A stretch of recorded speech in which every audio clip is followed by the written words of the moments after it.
Once, Siddhartha Gautama, later celebrated as the Buddha, shared a profound parable with the disciples gathered around him. He asked them to imagine a person striving to cross a turbulent, rushing river. This individual, finding a suitable tree, painstakingly constructs a raft from it. Thanks to their skill and diligence, they successfully cross to the other bank, reaching the desired destination of their journey.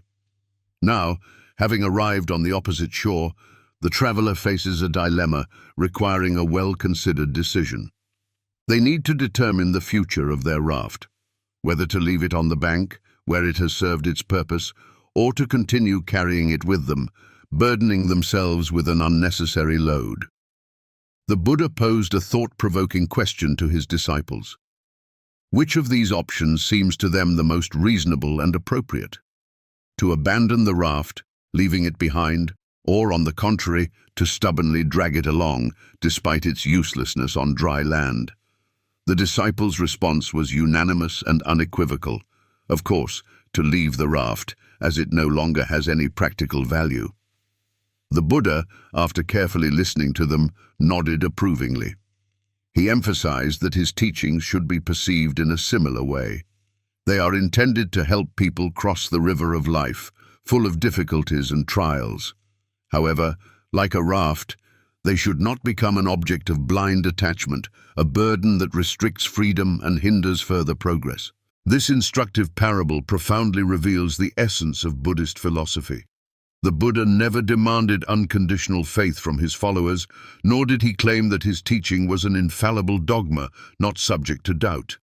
He merely offered tools, a kind of compass and map, designed to help people free themselves from the suffering that inevitably arises on life's path.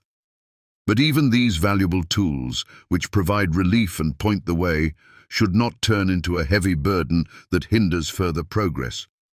This parable clearly demonstrates that any teachings, regardless of their depth and wisdom, are only a means to an end, and not an end in themselves.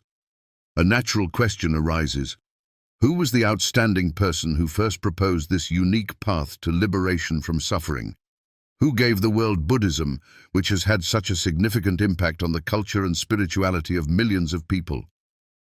Siddhartha Gautama, later known as the Buddha, was neither an omnipotent god nor a chosen prophet. He was an ordinary man of flesh and blood, a prince who, contrary to expectations, renounced his destined fate in pursuit of a tireless search for truth capable of changing the world. His life is shrouded in many myths and legends passed down from generation to generation. However, behind these fascinating stories lies the real story of a man who possessed extraordinary willpower and a thirst for knowledge. A story of a man who dared to go beyond the confines of the familiar world, full of illusions and prejudices, and thereby forever changed the course of history, leaving an indelible mark on the spiritual development of humankind. Siddhartha was born around the 6th century before the Common Era in a small state called Shakya, located in what is now Nepal. His father, King Shuddhodana, was not the ruler of a vast and powerful empire stretching for thousands of miles. Rather, he was an influential clan leader who governed a small but prosperous principality, distinguished by its wealth and fertile lands. Siddhartha's family belonged to the Kshatriya caste, traditionally consisting of warriors and aristocrats who held a high position in society. From the moment of his birth, Siddhartha's fate became the subject of numerous prophecies passed down through word of mouth. According to ancient legend, wise fortune-tellers predicted that the newborn boy would become either a great and powerful king, ruling justly and wisely, or an outstanding spiritual teacher whose teachings would change the world, pointing to a new path to salvation. His father, striving for the former option, decided to protect his son at all costs from anything that might awaken his interest in religion and turn him away from worldly life, full of power and wealth. The prince grew up and was raised in luxurious palaces, surrounded by untold riches and all sorts of entertainment designed to distract him from serious thoughts. So that he would not learn about the suffering that inevitably exists in the world, his servants were carefully selected, and his outings outside the palace were strictly controlled. Legends say that he lived in 3 magnificent palaces, each designed for a certain time of year: winter, summer, and rainy, providing him with maximum comfort and protection from the elements. But is it possible to hide the truth forever, concealing it from a person striving for knowledge? The turning point came when Siddhartha, against all prohibitions, went beyond the palace walls. The story tells of 4 fateful encounters that forever changed his life and worldview. During his first walk, he saw a bent old man. His skin was covered with deep wrinkles, his body weakened and stooped under the burden of years. "What's wrong with him?" the prince asked curiously. "All people grow old," the servant replied, trying to hide the sadness in his voice. The second time, he encountered a sick man lying on the ground. His body was shaking, and his lips were whispering words of pain. "Why is he suffering?" Siddhartha asked again, not understanding the cause of the torment. "All people can get sick," the servant replied, avoiding looking the prince in the eye. The third meeting turned out to be even more horrifying. He saw a dead man. People gathered around, crying and grieving, lamenting his untimely death, and the body was being prepared for the funeral pyre. "Does this await everyone?" the prince asked anxiously. "Yes, death is inevitable," came the inevitable answer. The fourth meeting, unlike the previous ones, instilled hope in him. He saw a monk walking with a peaceful expression on his face. There was no fear in his eyes of old age, illness, or death. Then Siddhartha realized that his world, full of pleasures and luxury, was just an illusion, hiding the harsh truth of life, full of suffering and deprivation. This legend may seem too idealized, but it certainly contains a grain of truth.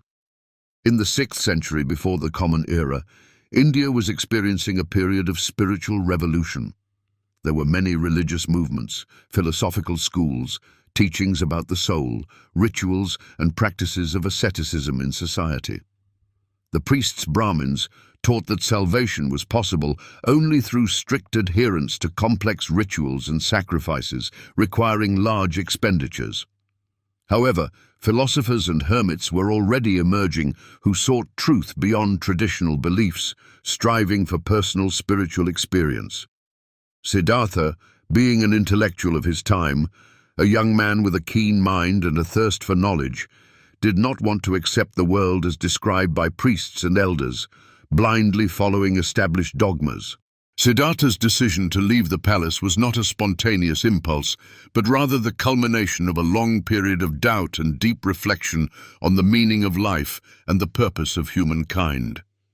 According to one version, the last straw that broke the camel's back was the birth of his son, who was named Rahula. Upon learning of the birth of his heir, he uttered words full of bitterness and realization. "This is a new attachment, a new knot, even more strongly binding me to the world." The name Rahula, chosen for the newborn, perfectly reflected the state of Siddhartha's soul. It means chain or fetter, symbolizing the bonds that connect a person to the material world, full of suffering and illusions. Perhaps at this moment, Siddhartha finally realized that he was now even more deeply immersed in the world from which he so desperately sought to free himself, a world full of attachments and obligations. It was then, on one of the dark nights, that he made the final decision that determined his future fate. When all the inhabitants of the palace fell into a deep sleep, he quietly saddled his faithful horse Kanthaka, who had always been by his side. For the last time, he looked at his sleeping wife Yashodhara, not wanting to wake her and cause pain with his sudden departure. Together with his devoted servant Channa, ready to follow him anywhere, he left the palace, leaving behind luxury and wealth. Reaching the river, he cut off his long hair, a symbol of his princely status, renouncing his former position in society. Taking off his kshatriya clothing, he gave it to a beggar, demonstrating his commitment to equality and simplicity. From now on, he was a wandering ascetic, deprived of worldly goods, and his long and difficult path to enlightenment was just beginning. Many tend to consider Siddhartha's story a beautiful but implausible legend, but archaeological discoveries convincingly show that he was a real historical figure who lived in a certain period of time.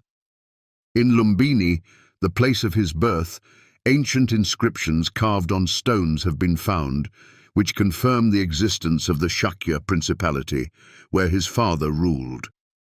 In the cities where he wandered in search of truth, such as Kapilavastu, Bodh Gaya, and Rajgir, ancient monastic structures dating back to his era have been found, which is another confirmation of his existence.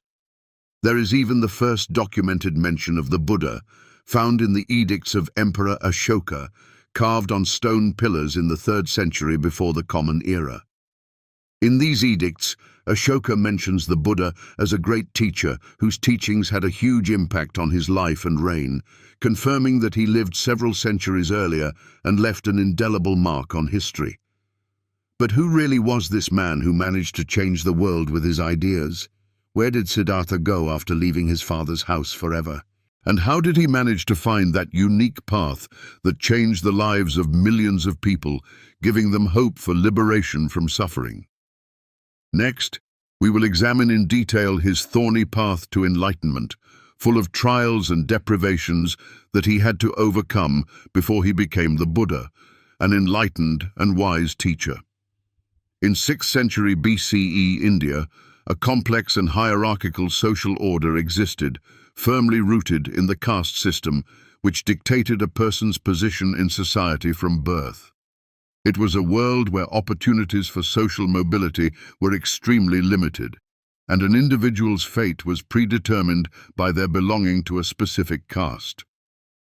The 4 main varnas that formed the foundation of this system, Brahmins, Kshatriyas, Vaishyas, and Shudras, represented a rigid social structure where each group had its clearly defined duties, rights, and prohibitions passed down through generations. At the top of the social pyramid were the Brahmins, members of the priestly class, considered the bearers of supreme wisdom and knowledge of the Vedas, the sacred scriptures that defined religious rituals, moral norms, and the structure of the world.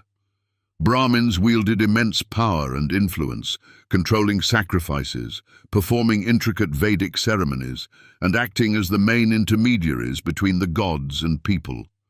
They also played a vital role in education, serving as mentors, teachers, and lawgivers, dictating religious norms and rules of behavior to society.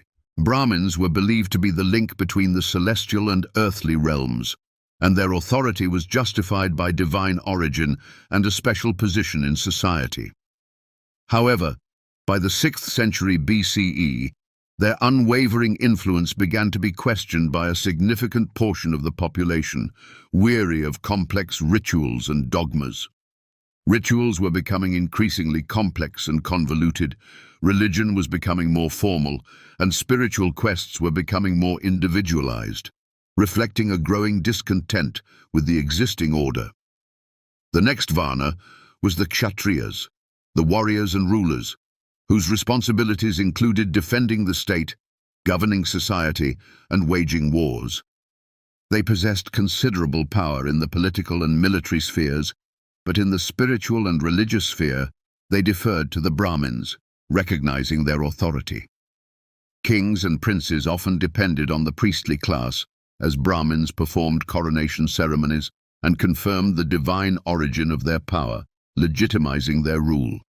However, among the Kshatriyas, there were increasingly those who doubted the absolute power of the priests, and some of them, like Buddha, began to seek truth beyond traditional teachings, striving for personal spiritual experience. The Vaishyas, the 3rd Varna, represented the class of landowners, merchants, artisans, and cattle breeders who ensured the economic well-being of society. They were relatively affluent and played a key role in the state's economy, but they had neither military nor spiritual power, remaining in a subordinate position. Their status in society was defined by the obligation to support the Kshatriyas and Brahmins, pay taxes, and donate a portion of their income to religious ceremonies. Lowest in this hierarchical system were the Shudras, people deprived of many rights and opportunities. They were not allowed to participate in Vedic rituals and served members of the higher Varnas, performing the heaviest and dirtiest work. At the very bottom of this social hierarchy were the Shudras, members of the lowest class, who had virtually no rights or opportunities. These were peasants, artisans, servants and laborers, whose lives were devoted to performing arduous and menial duties, considered unclean or base. Shudras were not allowed to study the Vedas, the sacred scriptures, or engage in independent religious practice, being entirely dependent on their masters, members of the higher Varnas.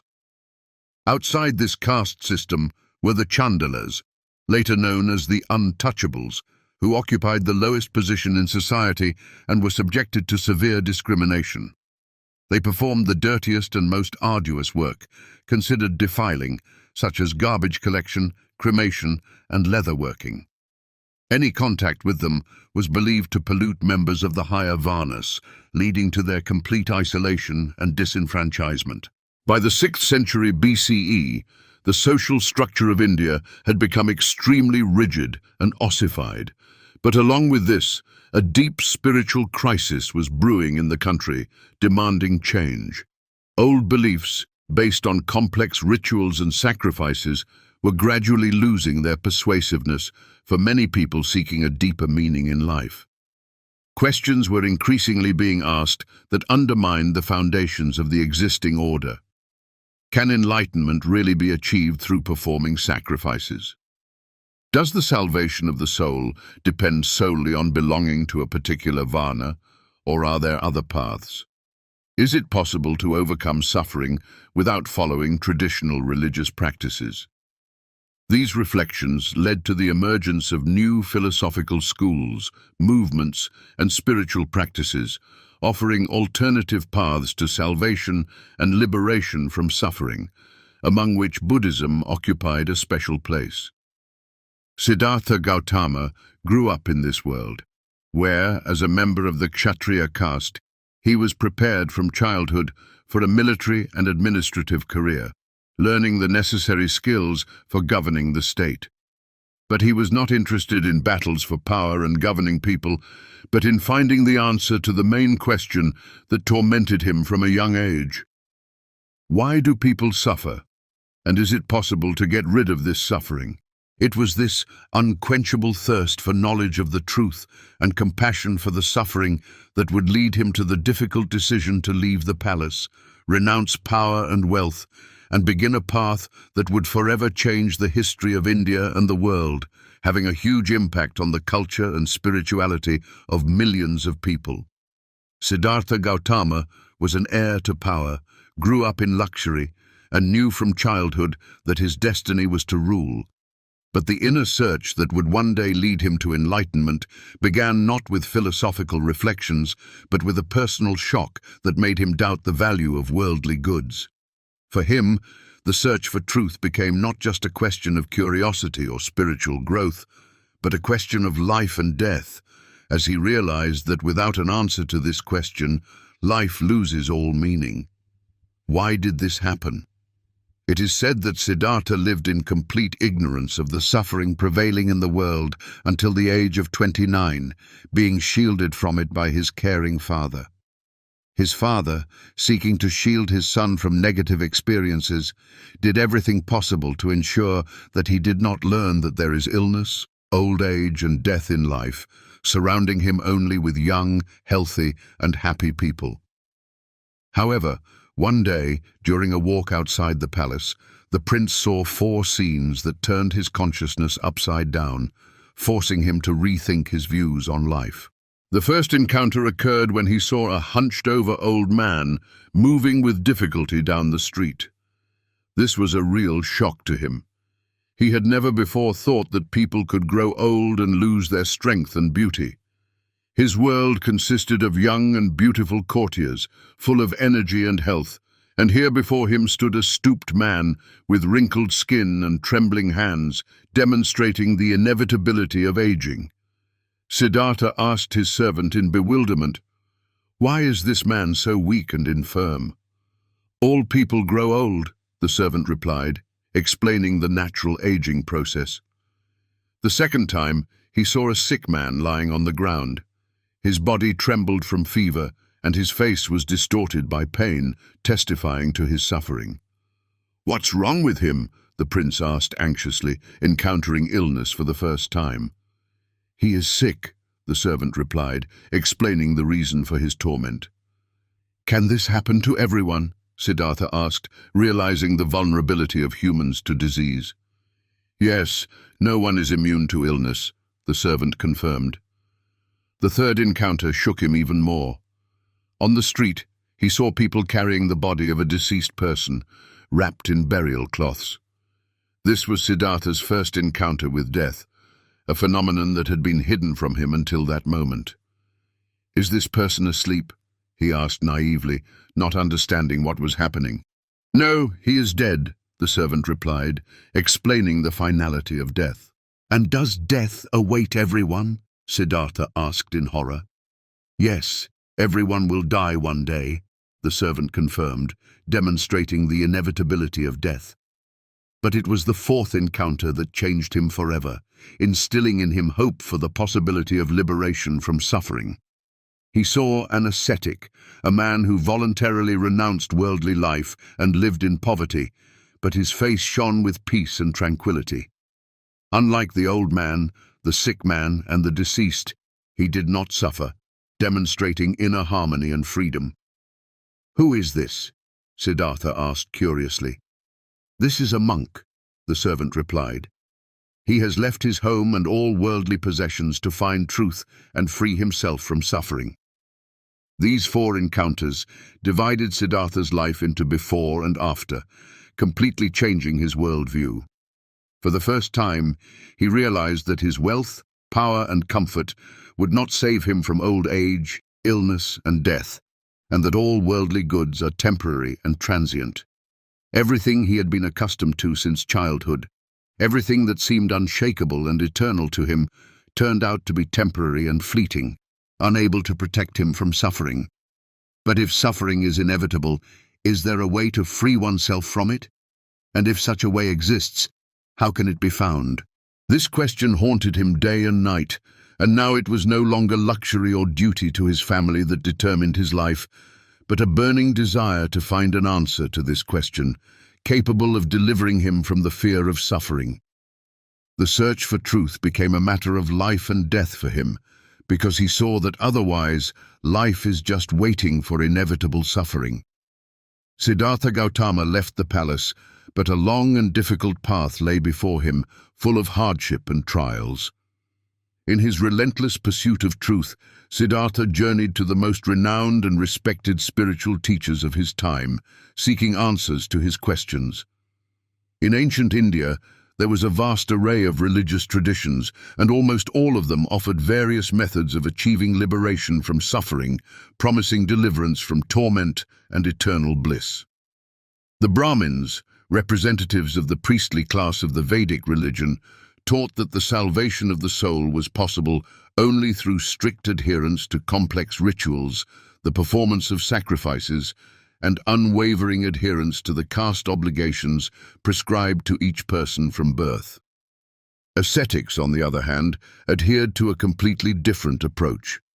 They believed that truth is revealed through the complete renunciation of the material world, through harsh trials of the body, including starvation, deprivation, and complete isolation from society, immersing oneself in the world of one's own thoughts.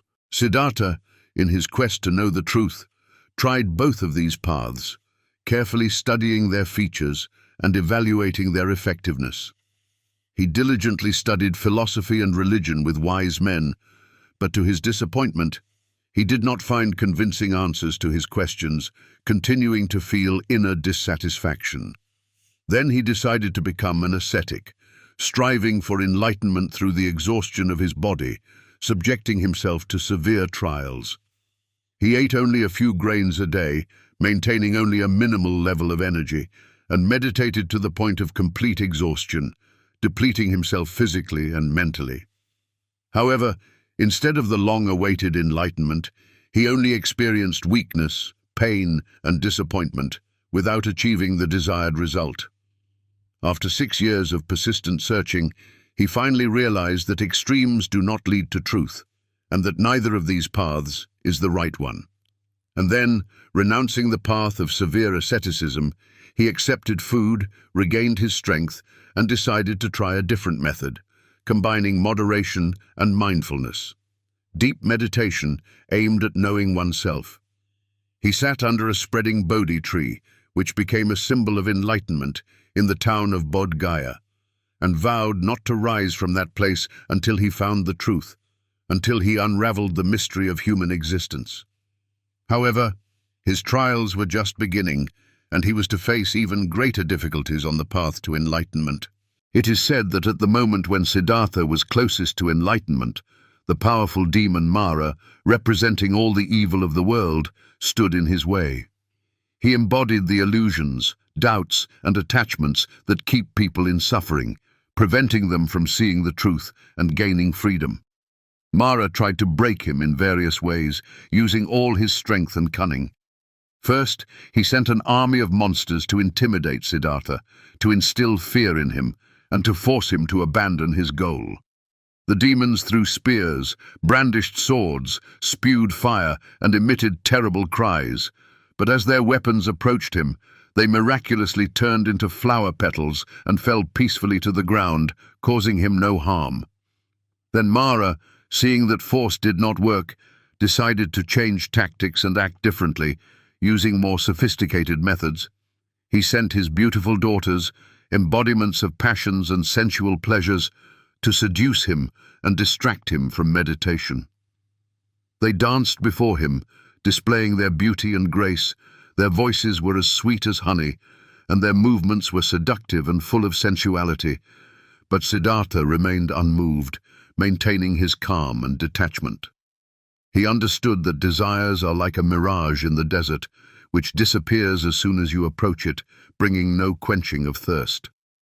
And finally, Mara, having lost hope of success, used his last trump card, doubt, trying to undermine Siddhartha's belief in himself.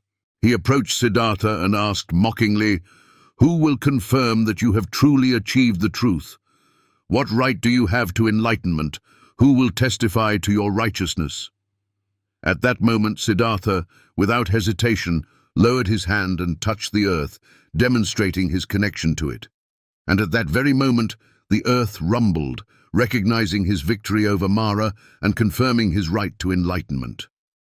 According to ancient legend, the earth itself testified that he had passed through all the trials, overcome all the obstacles, and was worthy of enlightenment, recognizing his spiritual power. What exactly did he understand at that moment, having attained enlightenment? He saw life as it truly is, an eternal cycle of birth, aging, sickness, and death, where every living being is connected in an endless chain of rebirths known as samsara, constantly being reborn and suffering. He realized that the cause of suffering is attachment to the material world, desires, fears, and illusions that hold consciousness captive, preventing it from seeing the true nature of things. But he also saw the path to liberation from suffering, renouncing the clinging to worldly possessions, developing mindfulness, wisdom, and compassion for all living beings, allowing one to break the vicious cycle of rebirths. From that moment on, Siddhartha became the Buddha, which means the awakened one, the one who has attained enlightenment and known the truth. He was no longer a prince, an ascetic, or a student, but became one who understood the nature of suffering and the path to liberation from it, attaining inner freedom. After this, he spent 7 days in deep contemplation, reflecting on his experience and deciding whether he should share his knowledge with other people, realizing the complexity of this task. After all, the path to enlightenment is difficult and thorny, and the truth he had come to is subtle and difficult for an ordinary person to grasp. But in the end, his compassion for suffering beings prevailed. and he decided to transmit his teachings to the world in order to help others free themselves from torment. Thus began a new stage in his life, the preaching of the Dharma, the path that changed the lives of millions of people, showing them the way to salvation. After enlightenment, the Buddha contemplated for a long time whether he should transmit his knowledge to others, realizing the complexity of its perception. He understood that the truth he had come to was difficult for most people to grasp, people accustomed to worldly life.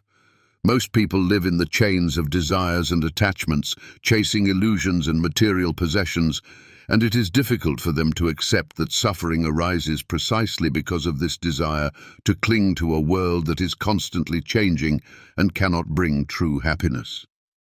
But he had great compassion for all living beings suffering in this world. He realized that even if only a few could understand his teachings and follow his path, it would still benefit the world, helping to reduce suffering and bringing hope for liberation. In the end, he decided to share his path with those who are willing to listen and learn, regardless of their origin or social status. First, he went to the deer park in Sarnath, a place where he once lived with 5 ascetics, with whom he sought the truth together. These people were once his faithful companions in ascetic practices, with whom he strived for enlightenment, renouncing worldly goods and exhausting themselves with hunger. However, they turned away from him when he, tired of years of deprivation, accepted food after long years of fasting, deciding that he had betrayed the path of true spiritual seeking and abandoned his convictions. But now, seeing his calmness, inner strength, and peace, they felt that he had found something important, inaccessible to them before. When the Buddha approached them, they initially wanted to ignore him, pretending not to notice his presence, but they could not resist his magnetism. There was something in him that they had never seen before, absolute clarity of mind, deep peace, and inner harmony emanating from him. He was no longer seeking the truth. He knew it, having experienced it firsthand. Giving into curiosity, they asked him what had happened, and then the Buddha delivered his first sermon, known as the Sutra on the Turning of the Wheel of Dharma, marking the beginning of the dissemination of his teachings. In this sermon, he outlined the 4 noble truths, which are the foundation of Buddhist philosophy. That life is full of suffering, that suffering arises from attachments and desires, that one can be liberated from suffering, and that to do so, one must follow the 8-fold path, which leads to enlightenment. The path of right view, intention, speech, action, livelihood, effort, mindfulness, and concentration. These 5 ascetics, impressed by his wisdom, became his first disciples, and thus the first Buddhist community, known as the Sangha, arose, uniting people striving for enlightenment. Unlike traditional religious schools of the time, Buddhism was not tied to the caste system of society, making it accessible to all. Anyone could join the Sangha, regardless of their origin or social status, whether a noble kshatriya, a Brahmin priest, a Vaishya merchant, or even a Shudra, considered impure in Indian society. This was a revolutionary change, undermining the foundations of the existing order, because in the Indian tradition, the possibility of spiritual liberation was considered a privilege of the upper castes, inaccessible to ordinary people. The Buddha's teachings were spread orally, passed from mouth to mouth. He did not write down his words, but conveyed them in the form of conversations and instructions, using simple and understandable language. He used parables, metaphors, and allegories to make his ideas understandable even to those who did not have a philosophical education, striving to convey the truth to every person. He did not insist that he be believed without verification, but on the contrary, said that his words should be tested by one's own experience, just as a goldsmith checks the purity of metal, ensuring their truthfulness. This oral tradition was preserved for centuries, passed down from generation to generation, until a few hundred years after his death, his followers wrote down his teachings on palm leaves, preserving them for posterity. The Buddha and his disciples wandered through various towns and villages, spreading their teachings and helping people to free themselves from suffering, not staying long in one place. Their path was not associated with a settled life, but was filled with wandering and preaching the Dharma.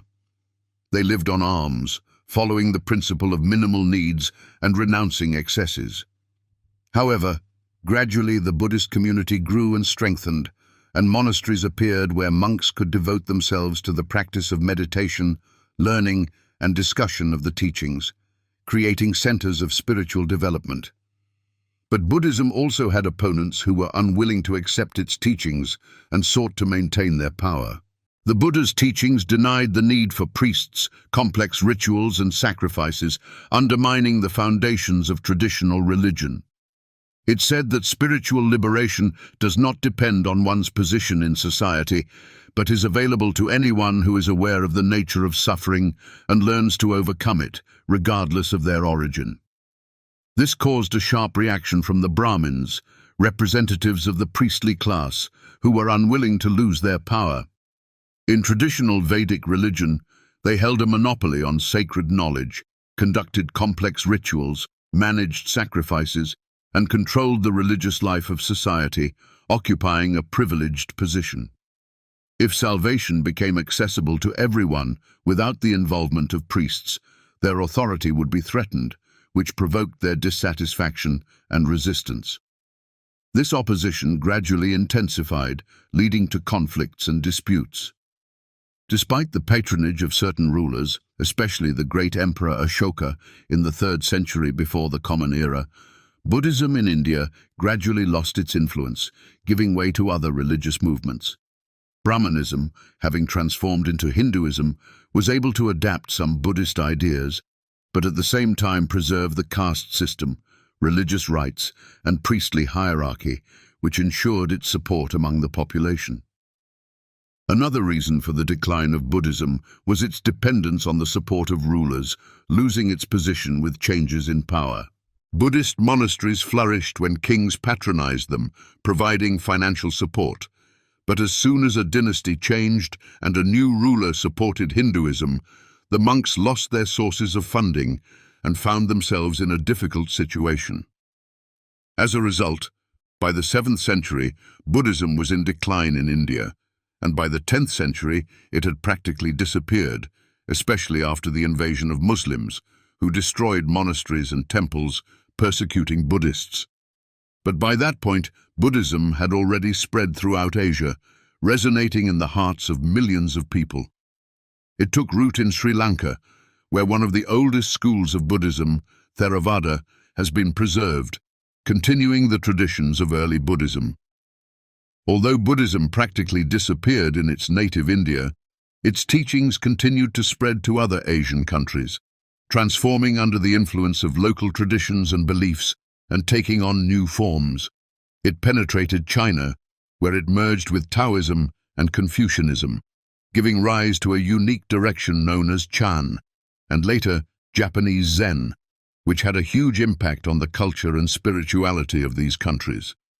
It was adopted in Tibet, where it absorbed elements of local shamanic practices and created a special tradition, Vajrayana, characterized by complex rituals and practices. Even if Buddhism almost vanished in its native India, it continued to exist beyond its borders, becoming one of the most influential world religions, having a huge impact on the development of humankind. After the disappearance of Buddhism in India, its teachings continued their triumphant march around the world, penetrating other countries and transforming under the influence of local cultural traditions and beliefs, being enriched with new elements. In China, Buddhism encountered two powerful philosophical systems that had a huge impact on Chinese society: Taoism and Confucianism. Confucianism emphasized a strict social hierarchy, respect for elders, and the maintenance of social order, while Taoism taught harmony with nature, spontaneity, and following the natural flow of life. Upon entering China, Buddhism demonstrated an amazing ability to adapt, absorbing elements of these teachings and organically combining them. For example, Chinese Buddhists began to pay special attention to the veneration of ancestors, which was an important part of the Confucian tradition, and also adopted the Taoist idea of emptiness and the natural flow of life, integrating it into their philosophy.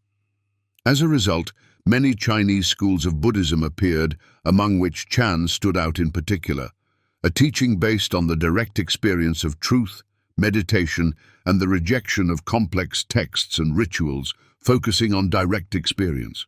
Chan masters often resorted to paradoxical statements and unexpected questions, forcing students to go beyond habitual thinking, destroying stereotypes, and opening new horizons of understanding. It was this movement, distinguished by its simplicity and depth, that later penetrated Japan, where it became known as Zen, having a huge impact on Japanese culture. In Japan, Zen Buddhism had a huge impact on the samurai, the warrior class of the country, shaping their worldview and way of life. The samurai saw in Zen the ideal teaching to help them cope with the fear of death, achieve inner discipline, and remain calm in any situation. The practice of meditation allowed them to maintain focus in battle without being distracted by external factors, and the idea of sudden enlightenment resonated with their understanding of the speed and decisiveness of actions necessary for victory. It was Zen that formed the famous philosophy of Bushido, the code of samurai honor, which combines steadfastness in the face of death, self-discipline, fearlessness, and respect for duty, which are the basis of samurai morality. Many samurai became followers of Zen, dedicating their lives to spiritual practices, and Buddhist monks often taught them not only spiritual practices, but also the art of swordsmanship, calligraphy, and the tea ceremony, turning each activity into a path to enlightenment. In Zen monasteries, there were schools of fencing, calligraphy, and the tea ceremony, each of which turned into a path to enlightenment through complete concentration, deep awareness, and the abandonment of selfish aspirations. In Tibet, Buddhism took on a completely different form, absorbing elements of local shamanic traditions that had existed in the region for many centuries.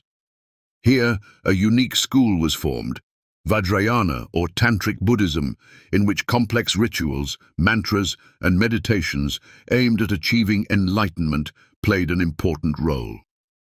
The central figure of Tibetan Buddhism became the Dalai Lama, the spiritual and secular leader of Tibet, considered the embodiment of compassion. Unlike other countries, where rulers only patronized Buddhist monks, in Tibet, the head of the Buddhists himself became the supreme ruler, uniting spiritual and secular power in his hands. According to the teachings of Tibetan Buddhism, the Dalai Lama is a reincarnation of the Bodhisattva Avalokiteshvara, a being who embodies compassion for all living beings. After the death of each Dalai Lama, monks begin a long and complex search for his new incarnation among children born shortly after his passing, believing in the rebirth of the soul. It is believed that the child who is the new reincarnation must recognize objects that belong to the previous Dalai Lama and demonstrate special spiritual wisdom, confirming his connection with him. This process has been going on for several centuries, making the institution of the Dalai Lamas one of the most unusual and unique phenomena in Buddhism. Buddhism in all these countries has, over time, become not just a religion, but an integral part of culture, influencing art, philosophy, and the daily lives of people, changing their worldview. It has taught millions of people to see the world differently, recognizing its mutability and impermanence, and striving for liberation from suffering. However, the understanding of truth always remains subjective, and each person perceives it in their own way, depending on their experience and worldview. This idea is beautifully reflected in the ancient Buddhist parable of the elephant and the blind men, demonstrating the limitations of human perception. In one city, there lived a wise king who wanted to teach his subjects an important lesson about the nature of truth, showing them its multifaceted nature.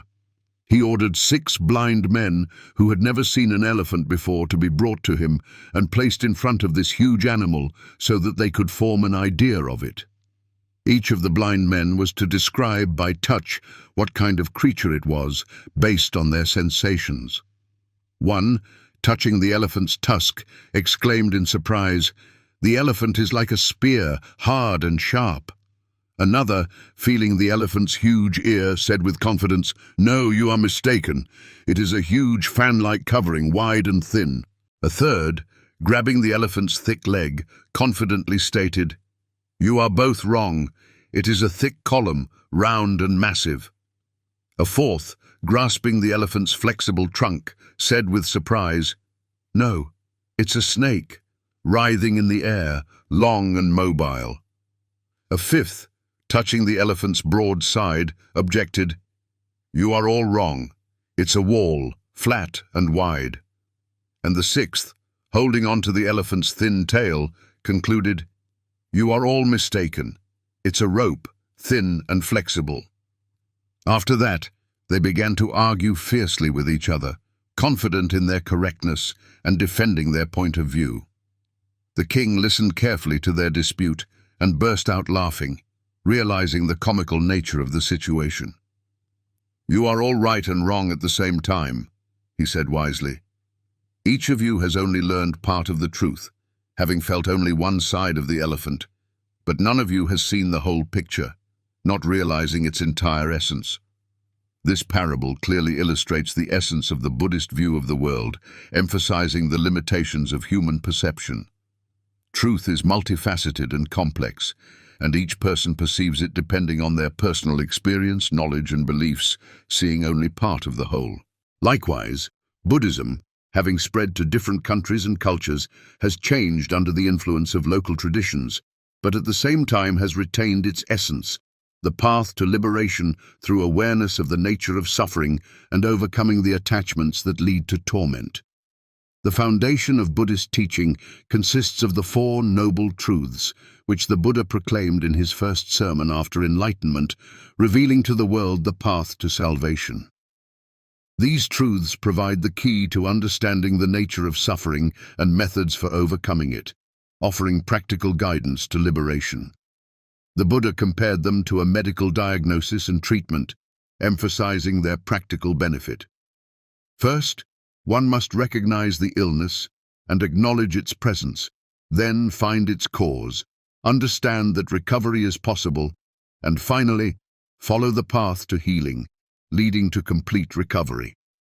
The first truth is the truth of suffering, also known as dukkha, acknowledging its existence in the world. The Buddha said that life is inevitably connected with suffering, which is an integral part of human existence. This does not mean that all existence is continuous pain and torment, but that in every aspect of life there is dissatisfaction, instability, and change, leading to suffering. People grow old, get sick, lose loved ones, experiencing pain and disappointment. Even joyful moments are temporary, and sooner or later they pass, leaving behind emptiness and a sense of loss. Everything we have can vanish at any moment, and this is the root of dukkha, the source of suffering. The second truth, the truth of the cause of suffering, or samudaya, explains its origin. The Buddha taught that the cause of dukkha is desire and attachment to the material world, which leaves us restless.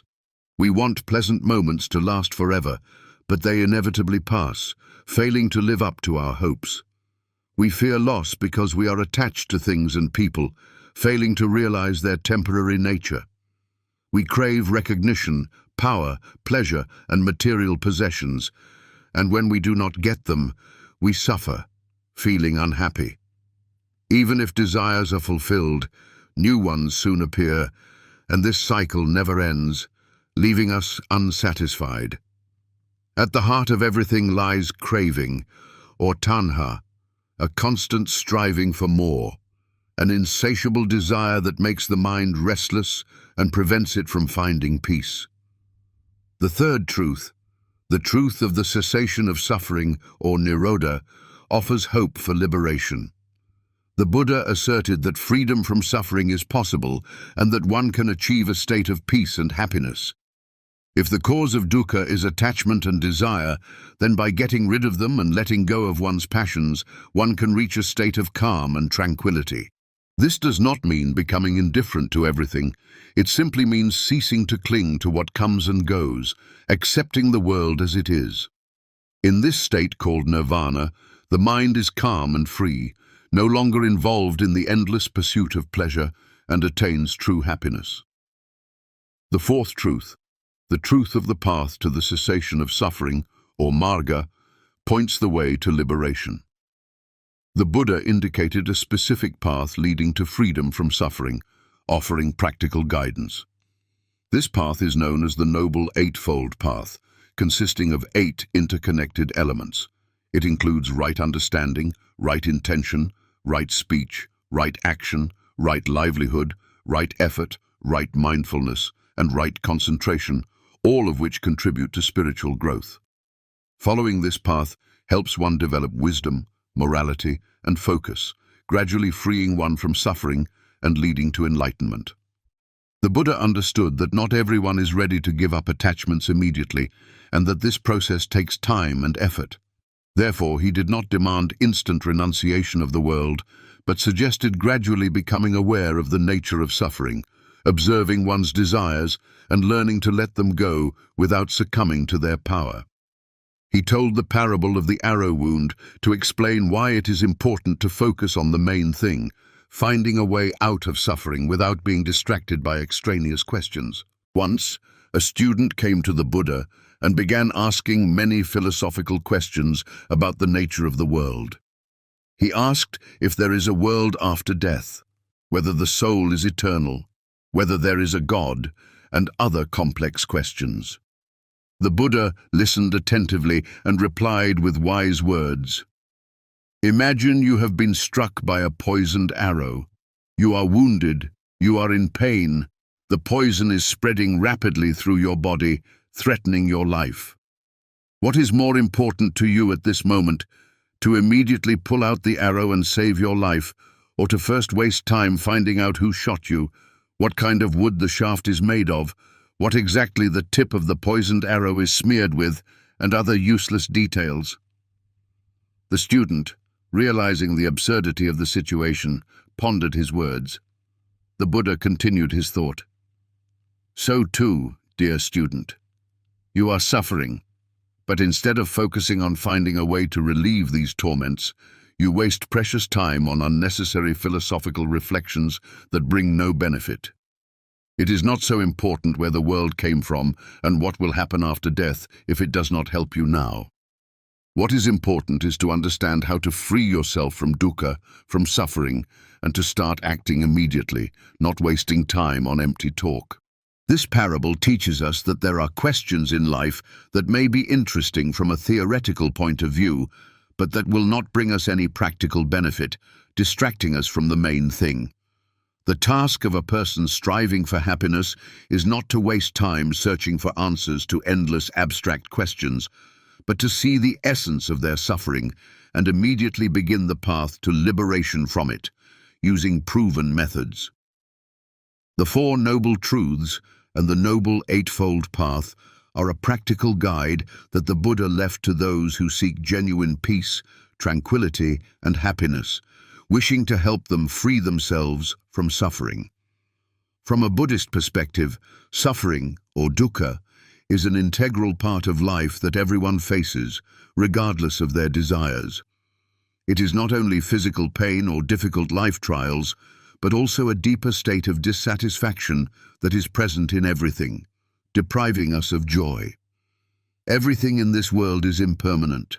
Our bodies age, our loved ones pass away, joyful moments quickly pass, leaving behind emptiness and a sense of loss, which inevitably leads to suffering. Even when we get what we want, new aspirations soon appear, and this process does not stop, leaving us restless. The Buddha did not claim that life is only suffering, but he pointed out that due to the impermanence of the world, there is always an element of dissatisfaction in it, preventing us from fully enjoying the moment. Even pleasant things are temporary, and their inevitable end can cause pain, reminding us of the transience of all things. According to Buddhism, the cause of suffering is desires and attachments, which leave us restless and deprive us of freedom. This is the second noble truth. The source of dukkha is craving, or tanha, an overwhelming desire for something. A person constantly strives for pleasure, dreams of stability, and wants pleasant moments to last forever. But the world is arranged differently, and their desires are not always fulfilled. We become attached to things, people, status, ideas, and our beliefs, and when they change or disappear, we suffer, feeling deceived and lost. Even when our desires are fulfilled, new ones soon arise, and we continue to strive for more, finding no satisfaction. The mind is never completely satisfied. It is always striving for more, preventing us from stopping and enjoying the moment. It is an endless race for happiness that makes a person restless, unhappy, and unable to find peace. But the Buddha did not leave people in hopelessness. Realizing their suffering, he taught that suffering can be stopped and that there is a path to liberation. This is the third noble truth. The cessation of dukkha is possible, or nirodha, offering hope for salvation. If the cause of suffering is attachment and desire, then by getting rid of them and renouncing one's passions, one attains peace and tranquility. This does not mean becoming indifferent to everything or ceasing to enjoy life, but one no longer clings to temporary things, accepting the world as it is and not fearing change. One accepts their variability, does not fear losses, does not chase after pleasures, and finds inner freedom. In this state, called nirvana, the mind becomes free from desires and fears. It ceases to be tossed between them, reaching deep inner harmony and true happiness. The Buddha compared this process to a fire that burns as long as there is fuel. When the fuel runs out, the flame goes out naturally, ceasing to exist. In the same way, when craving and attachment disappear, suffering ceases, and one attains peace. But this does not happen instantly. It takes time and effort. It is a path that requires mindfulness, constant practice, and a gradual change of thinking step by step. That is why the Buddha gave practical guidance, the Noble Eightfold Path, which helps one gradually free oneself from suffering and attain genuine peace, leading to enlightenment and eternal happiness. The Buddha's teachings originated more than 2,500 years ago, having a huge impact on the world, but its foundation, the Eightfold Path, remains relevant in the modern world, not losing its value. This path is not a rigid set of rules, but a guide to life based on mindfulness, morality, and wisdom, offering guidelines for spiritual development. It helps a person get rid of suffering caused by attachments, fears, and ignorance, freeing them from torment. In the 21st century, people face new challenges generated by the modern way of life. A fast pace of life, constant stress, information overload, social networks dictating unattainable standards of success and beauty, creating complexes and anxieties. However, the essence of suffering remains the same: dissatisfaction, anxiety, fear of loss, greed, and anger, which leave us restless. Therefore, the Eightfold Path, aimed at liberating us from these sufferings, does not lose its significance, remaining relevant today. But how can these principles manifest in the daily life of a modern person far from monastic life? Right views mean a deep understanding of the nature of reality, an awareness of the impermanence of all things, the causes of suffering, and the possibility of overcoming it, developing wisdom.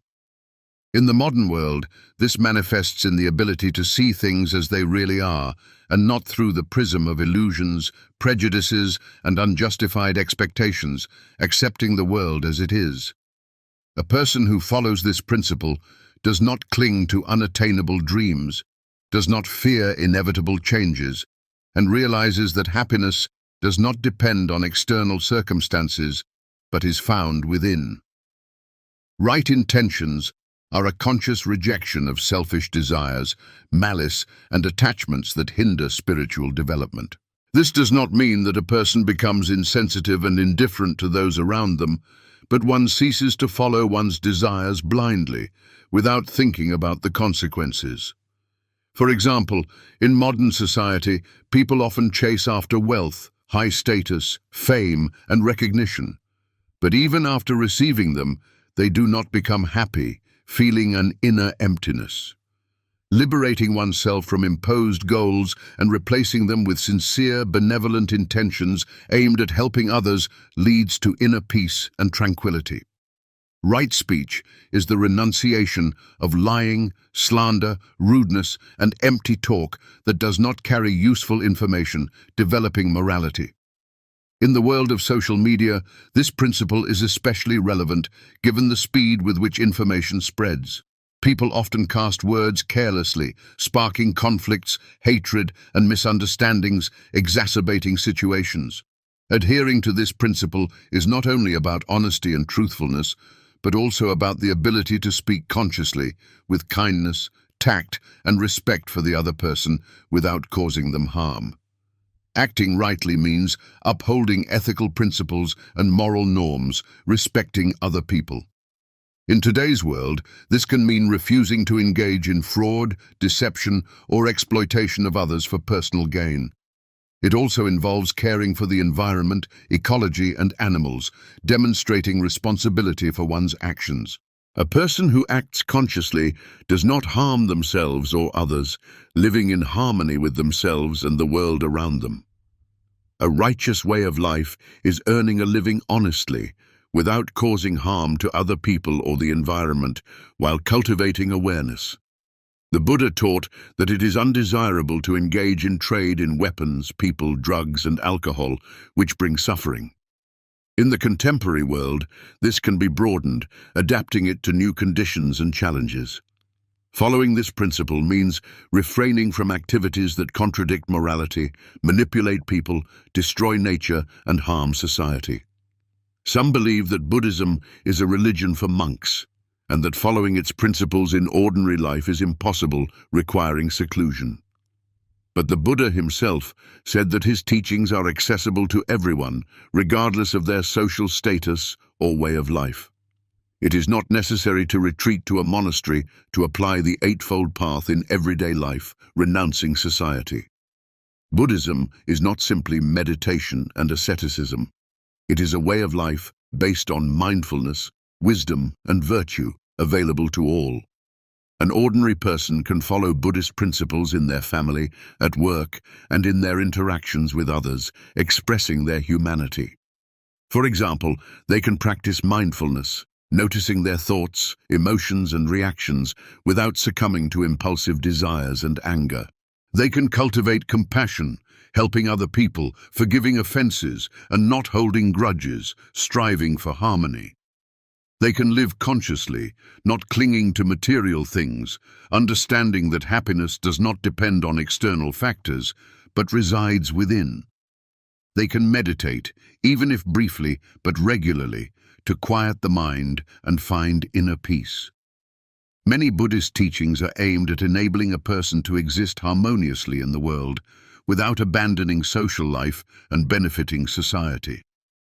The key to spiritual development lies in being aware of one's actions, words, and thoughts, and understanding their consequences. When the Buddha was teaching his followers, one of his disciples named Sona was overly diligent in his meditations, striving for enlightenment. He drove himself to complete exhaustion, hoping to achieve enlightenment as quickly as possible by wearing himself out. One day, the Buddha wisely asked him, "Sona, tell me, have you ever played the lute?" "Yes, teacher," the disciple replied, not understanding where he was going with this. "If the string is too tight, what happens when you play it?" the Buddha asked.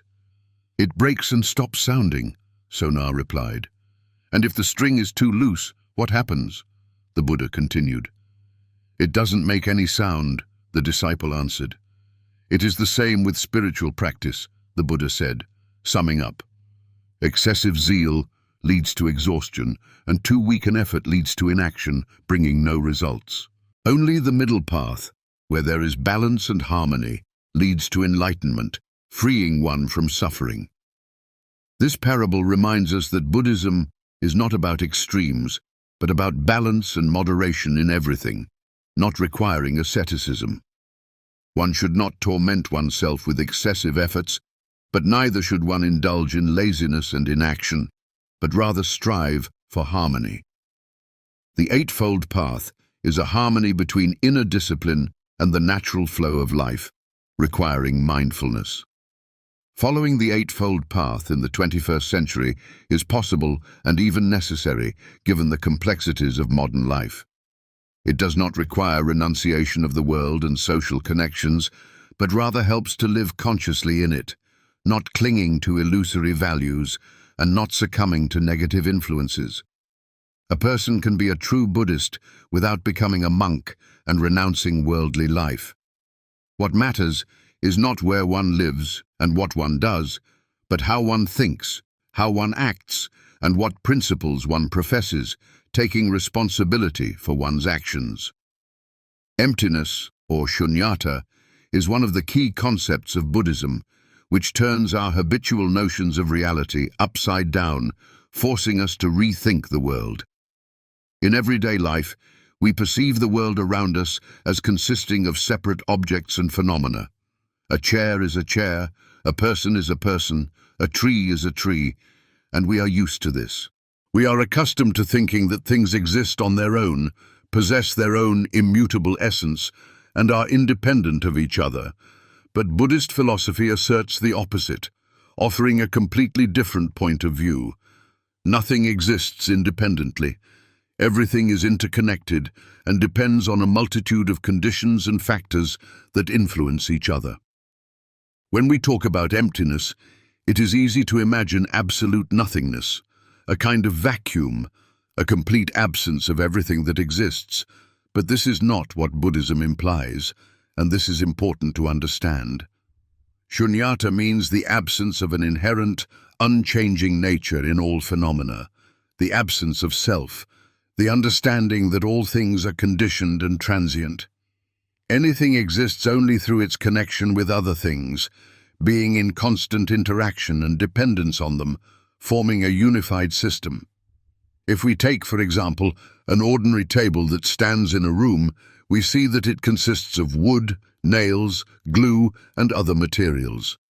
But if we disassemble it into parts, separating one from the other, then the very object that we call a table disappears, leaving only separate boards, nails, and other components. If we go even further and break these boards down into fibers, molecules, and atoms, then ultimately we come to the conclusion that no solid, independent object exists, but only elementary particles that are in constant motion and interaction. The same applies to a person, their essence.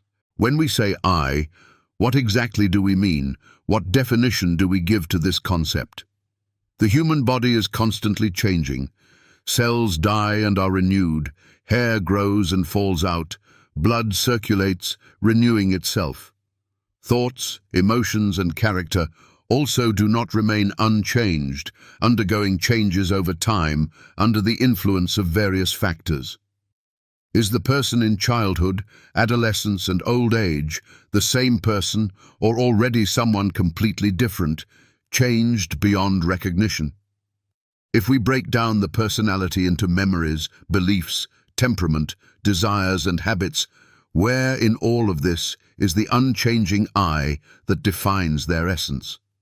The Buddhist philosopher Nagarjuna, in his fundamental work Mula Madhyamika Karika, explains this principle of emptiness in detail, revealing its profound meaning. He argues that all phenomena are empty because they do not exist on their own, but depend on the causes and conditions that determine their existence. Imagine a chariot, described in ancient texts. If you disassemble it into parts, separating the wheels, axle, and seat, what remains? Where is the chariot itself? It exists only as an aggregate of these parts connected together and not as an independent object. Similarly, the I is not something whole and unchanging, but an aggregate of many physical and mental factors that are constantly changing and interacting with each other, forming a complex system. Understanding shunyata does not mean that the world does not exist at all, or that everything is an illusion. It is not an assertion about non-existence and the denial of reality, but rather that things exist differently than we are used to thinking, not having their own independent nature. We perceive them as something stable, but in reality, they are like a wave in the ocean, having shape, movement, and energy, but not possessing its own essence separate from the water, being a part of it. This awareness is of great importance to human life, helping to overcome suffering. Suffering arises from attachment to the illusion of stability as well as from selfish desires. We want things to remain unchanged, for youth to last forever, for wealth not to disappear, but everything is subject to change, and it is impossible to resist this. People age, relationships change, money comes and goes, health deteriorates, reminding us of impermanence. If we understand that everything is temporary, then we stop clinging to our expectations and fears, accepting life as it is. When we do not hold on to the false idea of an unchanging I, we attain true freedom, freeing ourselves from shackles. We are no longer afraid of change because we realize that it is natural and inevitable, being a part of life. We do not suffer from the destruction of illusions because we no longer build them, accepting the world as it is. Shunyata also means that there are no rigid boundaries between us and the surrounding world, and that everything is interconnected, forming a single whole. We are not separate, independent entities, but a part of a huge process, being part of something larger. The breath we breathe now was once the air breathed by other people, animals and plants, creating a connection between us. The food we eat used to be part of the earth, water and sun, bestowing life, reminding us of the cycle of substances in nature. Even our thoughts and character are shaped by the influence of parents, society, and accumulated experience, connecting us with other people. We do not exist separately from everything. We are part of the flow of life, and understanding this brings deep peace and tranquility, freeing us from fear. Buddhism teaches that awareness of emptiness leads to awakening, opening our eyes to the true nature of things. When a person ceases to perceive the world as a set of rigid forms and begins to see it as a play of interconnections and interdependencies, they are freed from fear, greed, and suffering, attaining freedom. They accept life as it is, without illusions and expectations, and through this, they attain inner peace, tranquility, and happiness that do not depend on external circumstances. Emptiness is not absence, but an infinite possibility for change and transformation, bestowing freedom. If everything is unfrozen and unfixated, but instead in constant motion and change, then everything can change. Everything is possible. Everything is open to new opportunities. Buddhism and quantum physics at first glance belong to completely different spheres of human knowledge, one to ancient philosophy and spiritual practices, and the other to modern science and experimental research. But their views on the nature of reality turn out to be surprisingly similar and echoing each other, confirming the wisdom of ancient teachings. The Buddhist concept of shunyata, or emptiness, speaks to the fact that no phenomenon in the world possesses an independent and separate essence, and exists only in interconnections with other phenomena, being in constant interaction. Quantum mechanics, for its part, has discovered that at the most fundamental level, matter behaves not as solid and definite objects, but as something indefinite and changeable, dependent on the observer and the conditions of the experiment, revealing its paradoxical nature. This has led to one of the strangest, most surprising, and philosophically significant ideas in the history of science, upending our understanding of the world. Reality is not a fixed and immutable structure, but something changeable and dynamic, arising in the process of interactions between various elements, manifesting at the moment of observation. In classical physics, the world was presented as a set of separate objects that can be accurately described, measured, and their behavior predicted. An apple falls from a tree because of the force of gravity. Planets move in clear orbits around the sun, and every action has an unambiguous consequence, creating a cause and effect relationship. However, quantum mechanics changed this view of the world, opening up new horizons of knowledge. At the level of elementary particles, everything is arranged completely differently than in the macro world, obeying different laws. Particles can be in several places at the same time. Their behavior depends on the process of measurement, and the very idea of solid and definite matter becomes conditional, calling into question familiar ideas. Quantum mechanics was formulated at the beginning of the 20th century, when scientists were actively studying the nature of light and matter, striving to understand their deep essence. One of the most famous experiments that shook physicists and forced them to reconsider their views on reality is the double-slit experiment, which demonstrates the wave properties of matter. Imagine that we take a source of electrons and direct their flow through an obstacle with two narrow openings, like slits. If we place a screen behind the obstacle, then we will see how the electrons passing through the slits create a specific pattern on the screen. In classical physics, it would be expected that electrons, passing through one of the slits like small balls, would be reflected on the screen, forming two clear spots behind the holes, corresponding to the trajectory of their movement. But reality turned out to be much more complex and surprising than expected. The electrons passing through the slits created an interference pattern on the screen, alternating bands representing the superposition of waves, as if they were waves that pass through both slits simultaneously and overlap each other, amplifying and weakening each other. This striking result means that a particle, prior to the moment of measurement, does not have a clear location and a definite trajectory of movement, but exists as a superposition of many possible states, potentially being in all places simultaneously. But what is even more surprising and mysterious, if we install a detector to determine through which slit each particle passes, trying to clarify its trajectory, the interference pattern immediately disappears and the electrons begin to behave like ordinary particles, passing through only one slit and forming two spots. This amazing discovery called into question the very idea of an objective reality existing independently of the observer. Observation changes the outcome of the experiment, which means that the state of particles before measurement cannot be considered something fixed and definite, demonstrating the interconnectedness between the observer and the observed. This is very reminiscent of the Buddhist view of reality, which speaks of the relativity of all existence. In Buddhism, the doctrine of emptiness says that things do not exist on their own, but manifest depending on conditions and perception, depending on the observer, like a reflection in a mirror. This idea can be explained through the ancient Buddhist parable of the mirror and the moon, showing the relativity of reality and its dependence on perception. Once, a curious student asked his wise teacher, "What is reality? What is its true nature?" The teacher, without answering directly, silently pointed to the moon, brightly reflected in the mirror, showing relativity. "Is reality the moon shining in the sky?"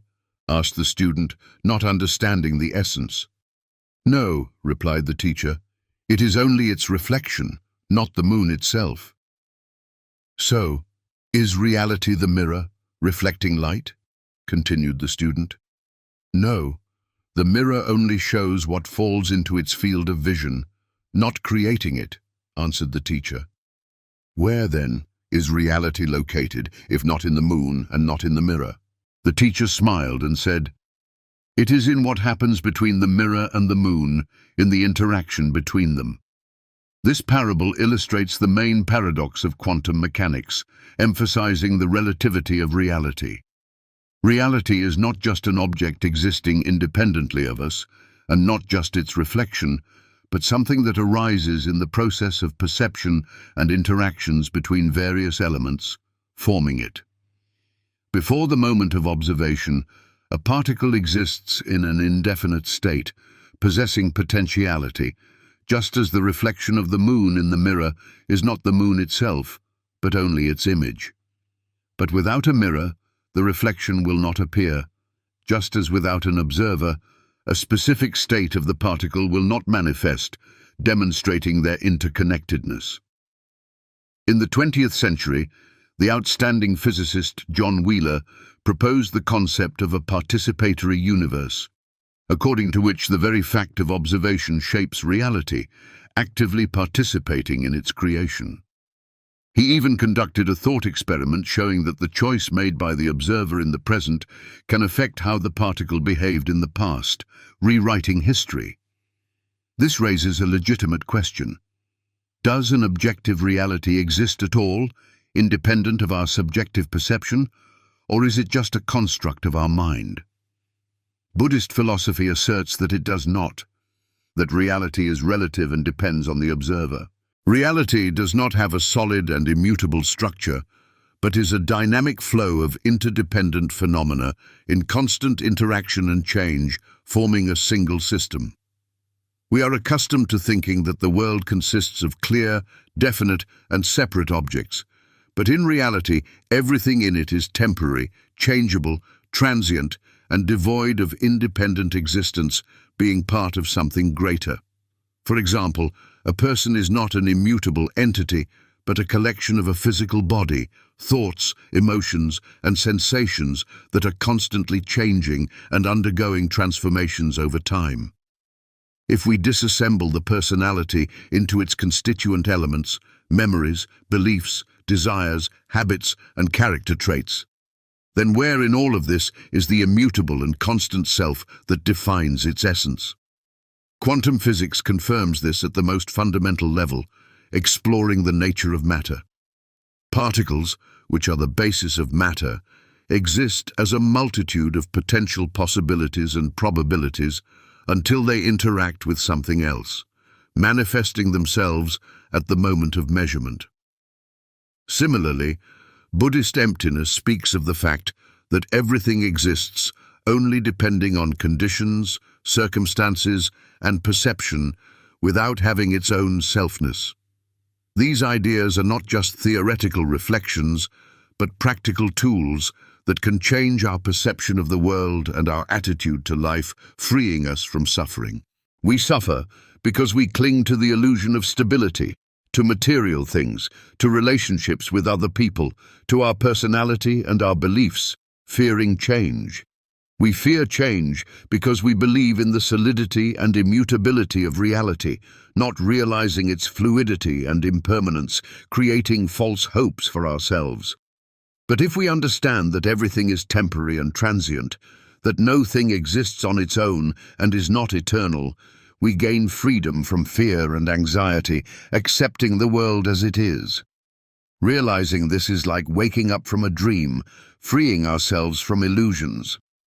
As the Buddha said, nothing possesses independent and separate existence, but that is precisely why everything is possible and everything is open to new opportunities, not limited by boundaries. Reality is not frozen and fixed, but fluid, dynamic, and constantly changing, and therein lies its beauty and uniqueness, providing endless possibilities. Everything is not fixed, which means everything can change for the better.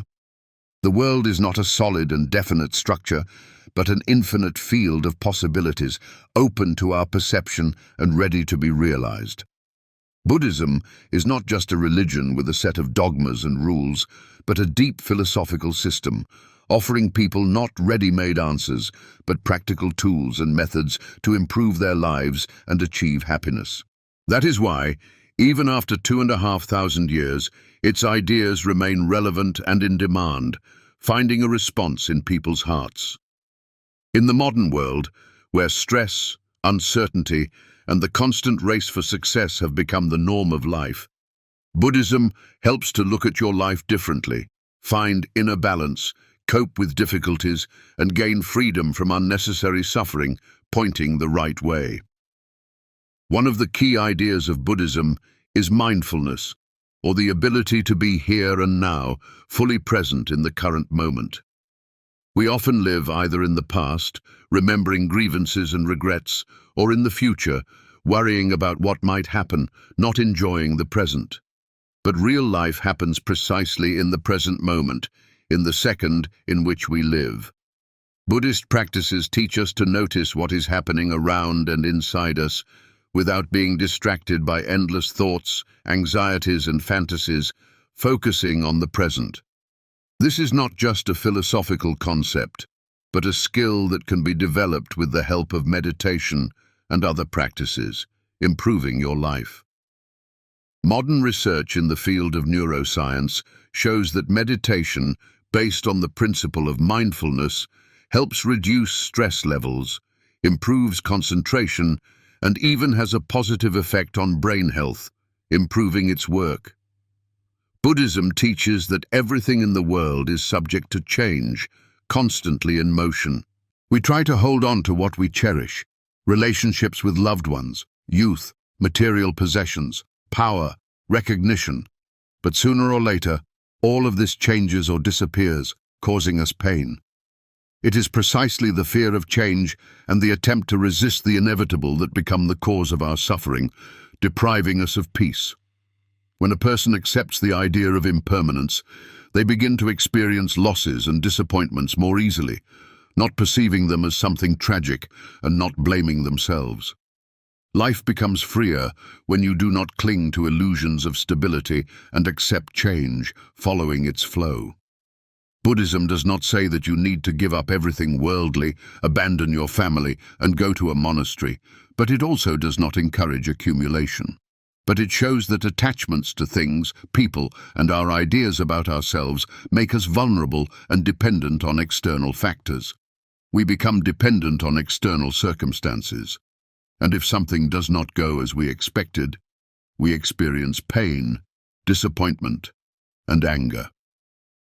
Realizing that happiness should not depend on the outside world gives us inner freedom and independence, allowing us to find peace. This does not mean indifference and a lack of emotion, but it allows us to love and rejoice without turning these feelings into a painful addiction that deprives us of freedom. The modern world often encourages selfishness and competition, striving for personal gain. But Buddhism reminds us that everything in this world is interconnected and interdependent, forming a single whole. By helping other people, we not only do good and benefit society, but we also create harmony in our own lives, improving it. Compassion does not mean weakness and is not a manifestation of naivety, but testifies to strength of spirit. It is the awareness that everyone suffers, and that kindness, empathy, and mutual assistance can change the world for the better, making it more humane and just. These profound ideas can be illustrated by an old and instructive Buddhist parable passed down from generation to generation, revealing the essence of the Buddhist approach to knowledge.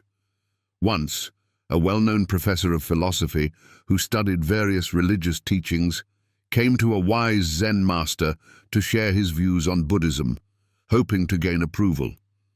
He began to tell him about the numerous books he had read, about the interesting concepts he had studied, and about the complex theories he had developed, striving to show his intelligence and knowledge.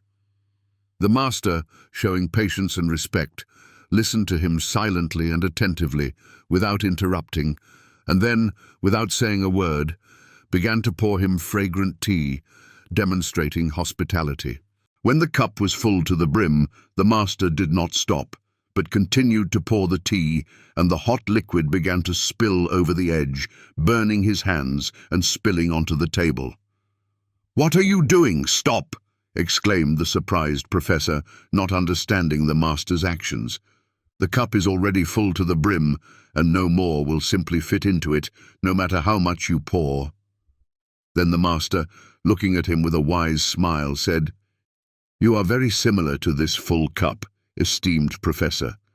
Your mind is overflowing with knowledge, beliefs, and preconceived ideas that do not give you peace, leaving no room for the new. But until you empty it, get rid of everything superfluous, and free up space for new knowledge, you will not be able to learn anything new and will not be able to comprehend the truth, remaining a prisoner of your own ideas. Buddhism does not require its followers to blindly believe in the supernatural, in the existence of gods, or to follow strict rules and dogmas that restrict freedom, but instead demands awareness.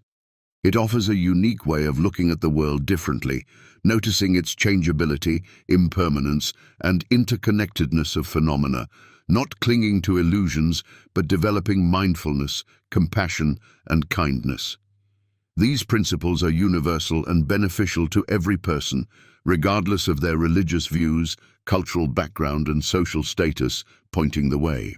The main thing that can be taken from Buddhism and applied in one's own life is a deep understanding that happiness does not come from the outside, does not depend on external circumstances and material goods, but is born within us, being the result of inner work. We cannot control everything that happens around us, but we can control our attitude to life, our thoughts and our emotions, not allowing negativity to take hold of us. When you stop fearing change and becoming attached to illusions, accepting the world as it is, the world around you becomes wider, calmer, and freer, opening new horizons.